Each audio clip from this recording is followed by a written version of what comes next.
দর্শক, এনটিভির নিয়মিত আয়োজন শোকেজ অস্ট্রেলিয়ার এই বিশেষ পর্বে আপনাদেরকে স্বাগত জানাচ্ছি আমি রাশেদ শ্রাবণ। দর্শক, আজকের এই পর্বে আমরা আপনাদেরকে ঘুরে দেখাবো অস্ট্রেলিয়ার চাইনিজ গার্ডেন। এছাড়াও থাকছে সিডনিতে সম্প্রতি ঘটে যাওয়া আলো পত্রিকা ভিভাট সিডনি নিয়ে বিশেষ প্রতিবেদন। দর্শক, আমরা আপনাদেরকে দেখাবো অস্ট্রেলিয়ার মুসলিম স্কুলগুলোতে ভর্তির প্রক্রিয়া। এছাড়াও থাকছে ডার্লিং হারবার নিয়ে বিশেষ প্রতিবেদন এবং সর্বশেষে থাকছে বাংলাদেশি লয়ার আমজাদ খানের একক সাক্ষাৎকার। তাহলেই শুরু করা যাক শোকেজ অস্ট্রেলিয়ার এই বিশেষ পর্ব। দর্শক, সিডনির হৃদয়ে অবস্থিত চাইনিজ গার্ডেন, যেখানে প্রকৃতি আর প্রশান্তি আপনাকে নিয়ে যাবে ভিন্ন জগতে। চলুন দেখে আসি চাইনিজ গার্ডেন নিয়ে বিশেষ স্টোরি। সিডনির প্রাণকেন্দ্রে উইনারি স্টেশনের পাশে অবস্থিত মনোমুগ্ধকর চাইনিজ গার্ডেন অফ ফ্রেন্ডশিপ, যা প্রকৃতি, ইতিহাস এবং চীনা সংস্কৃতির এক অনন্য মিলনস্থল। অস্ট্রেলিয়ার দ্বিতীয় শতবার্ষিকী উদযাপন উপলক্ষে নিউ সাউথ ওয়েলস সরকার এবং চীনের গুংডং প্রদেশের যৌথ উদ্যোগে এই বাগানটি নির্মিত হয়। দর্শক, আমি এখন দাঁড়িয়ে আছি সিডনির সিবিডিতে অবস্থিত চায়না গার্ডেনে, যাকে বলা হয় বন্ধুত্বের প্রতীক। 1988 সালে অস্ট্রেলিয়ার দ্বিশতবার্ষিকী উপলক্ষে চায়না সরকারের সাথে অস্ট্রেলিয়ার বন্ধুত্বের প্রতীক হিসেবে নির্মিত হয়েছে এই উদ্যানটি। দর্শক, বাগানের প্রতিটি কোণেই ফুটে উঠেছে শতাব্দী প্রাচীন চীনা স্থাপত্য শৈলীর এক অপূর্ব সৌন্দর্য। ঐতিহ্যবাহী লাল রঙের প্যাভিলিয়ন, বাঁকানো ছাদের ভবন, পাথরের সেতু এবং নান্দনিক অলঙ্করণ দর্শনার্থীদের নিয়ে যায় প্রাচীন চীনের এক ভিন্ন আবহে। বাগানের মাঝখানে রয়েছে একটি শান্ত স্বচ্ছ লেক। লেকের সাঁতার কাটছে রঙিন মাছ, আর চারপাশে ছোট ছোট জলপ্রপাত এবং সবুজ গাছপালা তৈরি করেছে এক মনোমুগ্ধকর পরিবেশ। এখানে রয়েছে অসংখ্য ঐতিহ্যবাহী চীনা গাছ, বাঁশ, বানসাই এবং মৌসুমী রঙিন ফুল, যা সারা বছরে বাগানটিকে প্রাণবন্ত ও আকর্ষণীয় করে রাখে। প্রকৃতি প্রেমী এবং ফটোগ্রাফি প্রেমীদের জন্য এটি একটি আদর্শ স্থান। পরিবার, শিশু এবং বন্ধুদের সঙ্গে সময় কাটানোর জন্য এটি একটি অত্যন্ত জনপ্রিয়। চারদিকে রয়েছে আরামদায়ক বসার ব্যবস্থা, যেখানে অনেকেই প্রকৃতির সৌন্দর্য উপভোগ করেন, বিশ্রাম নেন এবং ব্যস্ত নগর জীবনের ক্লান্তি ভুলে কিছুটা শান্ত সময় কাটান।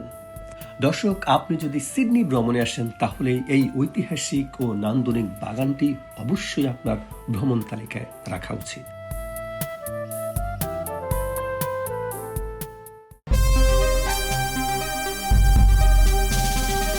দর্শক, রং, আলো আর প্রযুক্তির অসাধারণ সমন্বয়ে বিশ্বের অন্যতম আলোক উৎসব ভিভাট সিডনি। চলুন আমরা দেখে আসি ভিভাট সিডনির কিছু স্টোরি।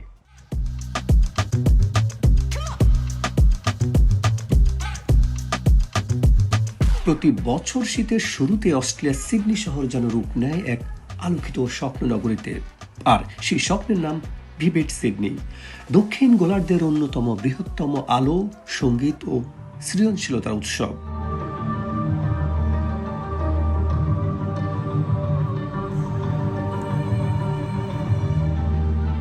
সূর্য ডুবে যাওয়ার সঙ্গে সঙ্গে পুরো সিডনি শহর আলোর রঙে রঙিন হয়ে ওঠে।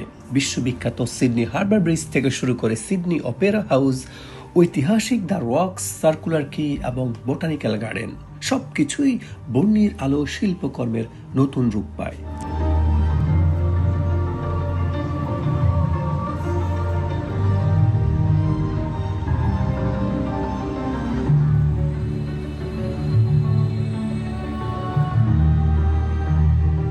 বিশেষ করে অপেরা হাউসের গায়ে প্রজেক্ট করা বিশাল আলোকচিত্র আর হারবার ব্রিজের ঝলমলে আলো দর্শনার্থীদের মুগ্ধ করে।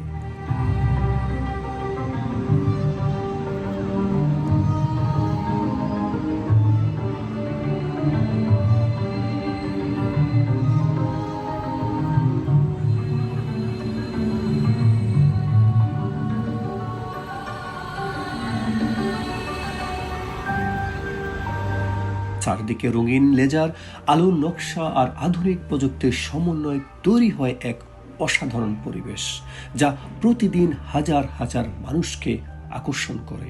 রাত বাড়ার সঙ্গে সঙ্গে সিডনির আকাশ হয়ে ওঠে আরও প্রাণবন্ত। ড্রোন, লাইট শো, আলোর বিশেষ প্রদর্শনী এবং নানা ধরনের ভিজুয়াল ইফেক্টে পুরো শহর যেন এক আলোর উৎসবে মেতে ওঠে।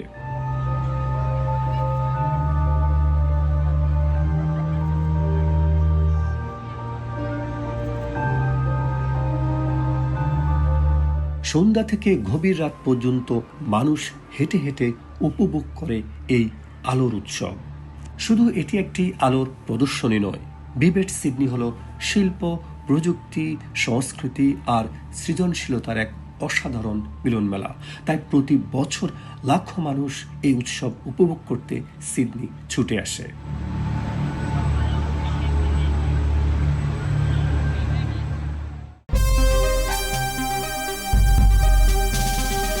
দর্শক, বিনোদন এবং পারিবারিক আকর্ষণের অন্যতম লোকেশন সিডনির ডার্লিং হারবার। চলুন আমরা দেখে আসি বিশ্ববিখ্যাত সিডনির ডার্লিং হারবার নিয়ে এই বিশেষ প্রতিবেদন।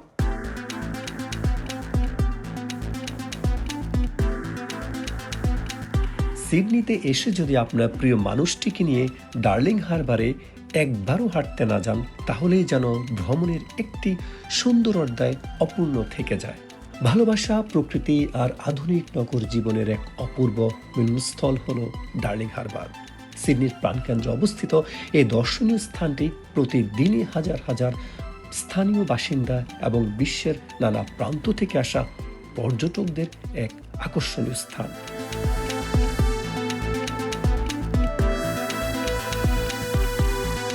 চারদিকে পরিচ্ছন্ন সবুজ পার্ক, সুন্দরভাবে সাজানো বাগান আর বিস্তৃত খোলা জায়গা যেন নগর জীবনের ব্যস্ততার মাঝে এনে দেয় এক সুস্থির নিঃশ্বাস। এখানে সারাক্ষণ দেখা যায় মানুষ হাঁটছেন, কেউ পরিবারের সঙ্গে সময় কাটাচ্ছেন, কেউ বন্ধুদের নিয়ে আড্ডায় মেতে উঠেছেন, আবার কেউ প্রিয় মানুষটিকে হাত ধরে হারবারের পাশে দাঁড়িয়ে দীর্ঘ পথ হেঁটে উপভোগ করছেন সিডনির অসাধারণ পরিবেশ।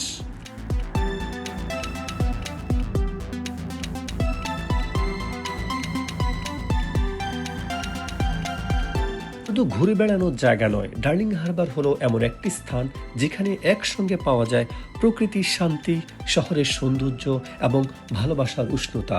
তাই সিডনিতে আসলে এই জায়গাটি আপনার ভ্রমণ তালিকায় অবশ্যই রাখা উচিত।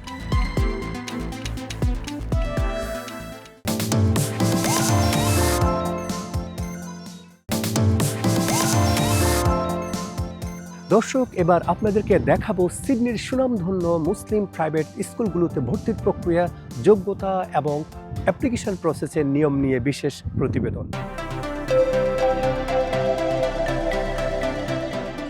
অস্ট্রেলিয়ায় বসবাসরত মুসলিম পরিবারগুলোর কাছে সন্তানের মানসম্মত শিক্ষা এবং ইসলামিক মূল্যবোধ দুটি সমান গুরুত্বপূর্ণ। আর সেই কারণে প্রতি বছর হাজারো পরিবার তাদের সন্তানদের ভর্তি করানোর চেষ্টা করেন অস্ট্রেলিয়ার সুনামধন্য প্রাইভেট ইসলামিক স্কুলগুলোতে। সিডনির পরিচিত ইসলামিক স্কুলগুলোর মধ্যে রয়েছে মালিক ফাহাদ ইসলামিক স্কুল, আল ফয়সাল কলেজ, আল নুরি মুসলিম স্কুল এবং ইউনিটি গ্রামার।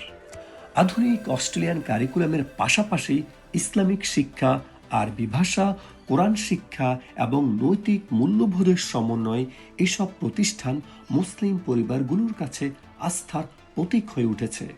অস্ট্রেলিয়ার সরকারি স্কুলে পড়াশোনা সম্পূর্ণ বিনামূল্যে, তবুও ইসলামিক পরিবেশ এবং ধর্মীয় শিক্ষার জন্য অনেক পরিবার প্রতি বছর হাজার হাজার ডলার ব্যয় করে সন্তানদের এইসব প্রাইভেট ইসলামী স্কুলে পড়ান। তবে এইসব প্রাইভেট স্কুলে ভর্তি মোটেই সহজ নয়, বিশেষ করে কিন্ডারগার্টেনের ভর্তির অত্যন্ত প্রতিযোগিতাপূর্ণ। সাধারণত প্রতি বছরের জুলাই থেকে অগাস্ট মাসে পরবর্তী বছরের কিন্ডারগার্টেনের ভর্তি কার্যক্রম শুরু হয়। প্রথমে অনলাইনে আবেদন করতে হয়, এরপর শর্টলিস্ট হয়, তারপর শিক্ষার্থীদের ইন্টারভিউ নেওয়া হয়। অনেক স্কুলে শুধু শিশুই নয়, অভিভাবকদের সাক্ষাৎকারেও অংশ নিতে হয়, যাতে পরিবার ও বিদ্যালয়ের মূল্যবোধের মধ্যে সামঞ্জস্য রয়েছে কিনা তা মূল্যায়ন করা হয়। একাডেমিক ফলাফলেও ইসলামিক স্কুলগুলোর ধারাবাহিকভাবে ভালো করছে। বিশেষ করে আল ফয়সাল কলেজের অবান ক্যাম্পাস সাম্প্রতিক বছরগুলোতে নিউ সাউথ ওয়েলসের এইচএসসি ফলাফলের অন্যতম সেরা পারফর্মিং ইসলামিক স্কুল হিসাবে পরিচিতি অর্জন করেছে। সমানের শিক্ষা, দক্ষ শিক্ষক আর শৃঙ্খলবদ্ধ পরিবেশের কারণে প্রতিষ্ঠানগুলো অভিভাবকদের কাছে বিশেষভাবে জনপ্রিয়।